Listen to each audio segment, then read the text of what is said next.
নমস্কার, welcome to learning history with Jayanta. আমাদের আজকের ভিডিওর বিষয় বাঁকুড়া বিশ্ববিদ্যালয় 5th semester C12 history of modern India 1885 to 1947। প্রসঙ্গত জানিয়ে রাখি, এই চ্যানেলে এর আগে বাঁকুড়া বিশ্ববিদ্যালয়ের যে সমস্ত সাজেশন আপলোড করা হয়েছে সেগুলি হুবহু কমন এসেছে। তাই আগামী পরীক্ষাগুলিতে হুবহু কমন পেতে এই চ্যানেলটি অবশ্যই সাবস্ক্রাইব করে রাখো। প্রসঙ্গত আরও জানিয়ে রাখি, জয়ন্ত স্যার বাঁকুড়া বিশ্ববিদ্যালয়ের অনলাইন এবং অফলাইন টিউশন পড়ান এবং কেবলমাত্র কেউ যদি নোট পারচেজ করতে চাও সেক্ষেত্রে সেই ব্যবস্থাও আছে। তোমরা স্ক্রিনে দেওয়া নাম্বারটিতে ফোন, হোয়াটসঅ্যাপ বা এই ভিডিওর কমেন্ট সেকশনে নিজেদের প্রশ্ন বা যে কোনো রকমের কনসার্ন তোমরা জানাতে পারো। চলো আর দেরি না করে ভিডিওটি শুরু করা যাক। মডিউল 1-এর 1 নম্বর স্টার মার্ক প্রশ্ন। অবশ্য বলে রাখি, যেসব প্রশ্নগুলিতে স্টার মার্ক আছে সেগুলি মূল সাজেশনের প্রশ্ন এবং স্টার মার্কস ছাড়া যে প্রশ্নগুলি সেগুলি এক্সট্রা প্রশ্ন। তোমরা এই প্রশ্নগুলিও দেখে যাবে অবশ্যই, কিন্তু যে প্রশ্নগুলিতে স্টার দেওয়া আছে সেগুলি তোমরা অবশ্যই ফলো করবে। 1 নম্বর, 1885 থেকে 1905 খ্রিস্টাব্দ পর্যন্ত ভারতীয় জাতীয় কংগ্রেসের কার্যাবলী পর্যালোচনা করো। স্টার মার্ক 10 নম্বরের প্রশ্ন। 2, ভারতে জাতীয়তাবাদী আন্দোলনে চরমপন্থীদের উত্থানের কারণ আলোচনা করো।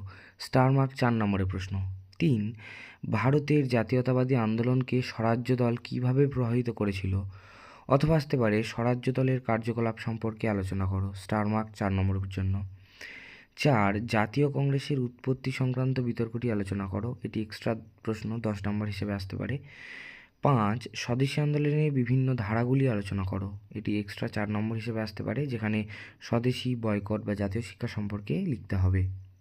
মডিউল 2 থেকে 1 নম্বর স্টার মার্ক 4 নম্বরের প্রশ্ন। সাম্প্রদায়িক বাঁটোয়ারার উপর একটি সংক্ষিপ্ত টিকা লেখো। 2, ভারতীয় রাজনীতিতে ভারত ছাড় আন্দোলনের তাৎপর্য ব্যাখ্যা করো। স্টার মার্ক 10 নম্বরের প্রশ্ন। 3, অসহযোগ আন্দোলন কেন প্রত্যাহার করা হয়েছিল? স্টার মার্ক 4 নম্বরের প্রশ্ন। 4, তেভাগা আন্দোলনে নারীদের ভূমিকা আলোচনা করো। স্টার মার্ক 4 নম্বরের জন্য। 5, আইন অমান্য আন্দোলনের গুরুত্ব ব্যাখ্যা করো। স্টার মার্ক প্রশ্ন, এটি 4 নম্বর হিসেবে আসতে পারে, 10 নম্বর হিসেবে আসতে পারে। 6, ভারত ছাড়ো আন্দোলনের প্রেক্ষাপট আলোচনা করো। স্টার মার্ক 10 নম্বরের প্রশ্ন। 7, তাম্রলিপ্ত জাতীয় সরকারের উপর সংক্ষেপে আলোচনা করো। স্টার মার্ক 4 নম্বরের প্রশ্ন। এরপরে যে প্রশ্নগুলি আছে সেগুলি স্টার মার্ক নয়, এক্সট্রা মার্ক প্রশ্ন।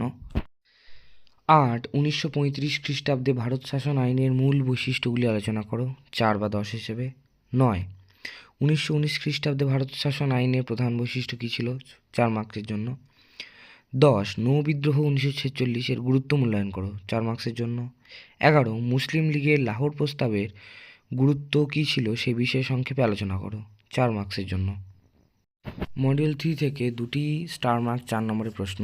প্রথমে 2, বিশ্বযুদ্ধের অন্তর্বর্তীকালীন ভারতে কৃষক আন্দোলনের ইতিহাস বর্ণনা করো। স্টার মার্ক 4 নম্বরের প্রশ্ন।